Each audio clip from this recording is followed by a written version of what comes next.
Hey everyone, welcome back. Today we're diving into a myth that has transcended centuries, the story of the pig demon. You might know him as Jubaji from the classic epic Journey to the West, but there's so much more to this character than just his appearance. He's a complex blend of comedy, tragedy, and ancient divinity that still resonates today. Let's peel back the layers of this fascinating legend and see how a celestial god became one of history's most recognizable monsters. Long before he was a beast wandering the earth, he was Marshal Tian Peng, a high-ranking commander of the Heavenly Naval Fleet. He wasn't just some grunt. He was a powerful deity responsible for maintaining the order of the stars and leading 80,000 heavenly sailors. Imagine a celestial admiral, respected and feared across the heavens, standing tall in shimmering silver armor. This was the pinnacle of his existence, a life of honor and divine power before everything came crashing down due to his own hubris. His downfall wasn't a lost battle or a grand betrayal, but a simple moment of weakness and lack of restraint. At a grand celestial banquet filled with the finest wine, he got drunk and made the fatal mistake of flirting with Chang'e, the beautiful moon goddess.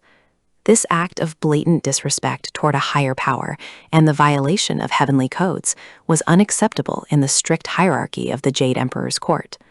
As punishment, he was stripped of his divine rank and cast out of heaven to be reborn as a mortal. This is where the story gets truly bizarre. During his forced descent into the cycle of reincarnation, something went horribly wrong. Perhaps it was fate, or maybe just a tragic glitch in the cosmic system, but his spirit ended up in the womb of a sow. He emerged not as a man, but as a man-pig hybrid, a monstrous creature with human speech and memory, but with the snout, ears, and insatiable appetites of a beast. This physical transformation reflected his inner lack of discipline, sealing his fate as an outcast. Living as an outcast, he eventually settled in Gao village, hiding his true form. He wasn't entirely evil, but his nature was chaotic and driven by instinct. He used his immense strength to work the village fields, doing the work of 10 men.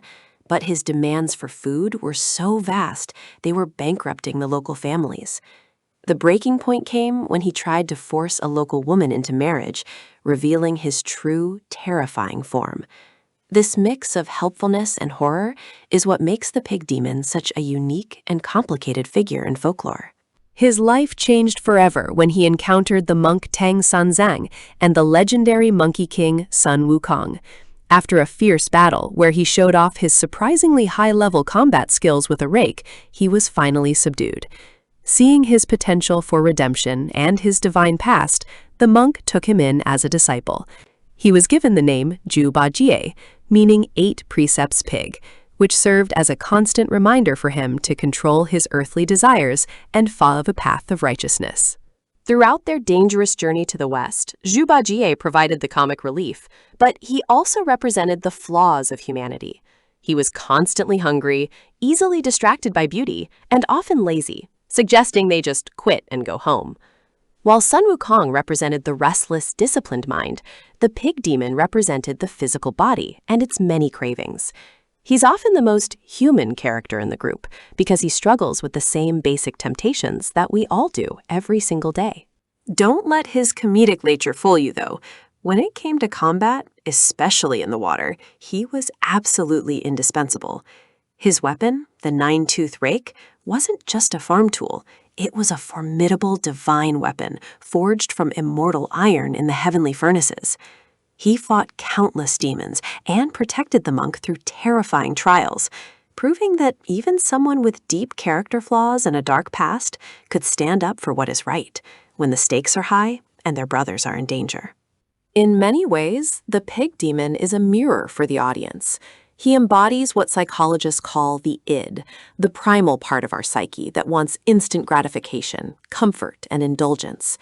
His journey isn't just a physical trek across mountains, it's an internal struggle to overcome greed, lust, and sloth. Scholars of Eastern literature often view him as a symbol of the average person, someone who isn't perfect, who fails often, but who keeps trying to find a path toward enlightenment. At the end of their 14-year quest, while the Monkey King achieved full Buddhahood, Zhubaxia received a different, more fitting reward. He was named the Messenger of the Altars. His job?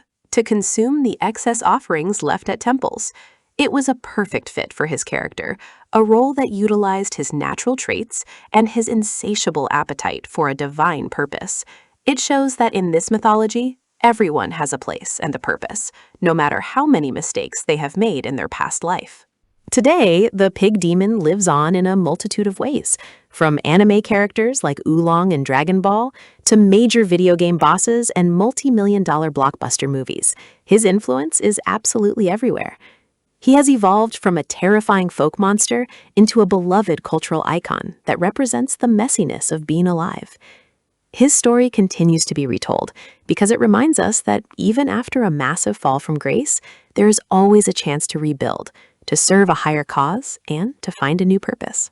So, what do you think of Zhubaxia? Is he a hero, a villain, or just a misunderstood guy with a really big appetite? His legend continues to live on because his struggles are our struggles, making him one of the most relatable figures in all of mythology. If you enjoyed this deep dive into Asian folklore, don't forget to like and subscribe for more updates. We have plenty more legends and ancient mysteries to explore together. Thanks for watching, and I'll see you in the next one.